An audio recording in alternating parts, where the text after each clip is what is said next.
এয়ারপোর্টে দাঁড়িয়ে থাকা এয়ারপ্লেন থেকে বরফ সরানোর জন্য সাধারণত গরম তরল স্প্রে করা হয়। তবে আপনি কি কখনো ভেবেছেন এয়ারপ্লেন যখন আকাশে উড়ে যায় এবং তারপরে যদি তাতে বরফ জমে তখন কি করা হয়?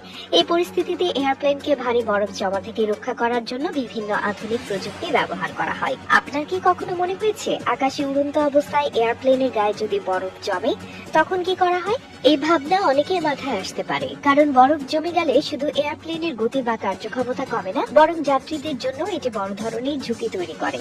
যেসব অঞ্চলে শীতকালে প্রচুর তুষারপাত হয় বা আকাশের উচ্চতায় তীব্র ঠান্ডার কারণে বরফ জমার ঝুঁকি থাকে, সেখানে এই সমস্যা আরো গুরুতর। তাই বরফ জমা প্রতিরোধ বা তা সরানোর জন্য বিভিন্ন আধুনিক এবং কার্যকর প্রযুক্তি ব্যবহৃত হয়। আজ আমরা এই বিষয়ে সহজ ভাষায় আলোচনা করব, যেন আপনিও বিষয়টি ভালোভাবে বুঝতে পারেন।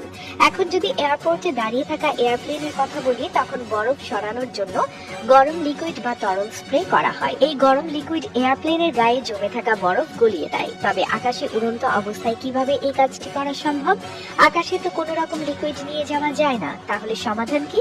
সমাধান হলো অত্যাধুনিক তিনটি পদ্ধতি যা এয়ারপ্লেনে ব্যবহৃত হয়। হট এয়ার পদ্ধতি। এই পদ্ধতিটি মূলত আধুনিক এয়ারপ্লেনে বেশি ব্যবহৃত হয়। এয়ারপ্লেনের ইঞ্জিন থেকে প্রচন্ড গরম বায়ু বের করা হয়, যা পাইপের মাধ্যমে এয়ারপ্লেনের উইংস পর্যন্ত পাঠানো হয়।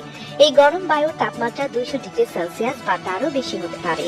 এই গরম বায়ু উইংসের গায়ে জমে থাকা বরফ গলিয়ে দেয়। এতে এয়ারপ্লেনের ওজন কমে এবং এটি আবার স্বাভাবিকভাবে কাজ করতে পারে। তবে পুরনো মডেলের এয়ারপ্লেনে এই সুবিধাটি সাধারণত থাকে না। ইলেকট্রিক্যালি হিটেড কয়েল পদ্ধতি।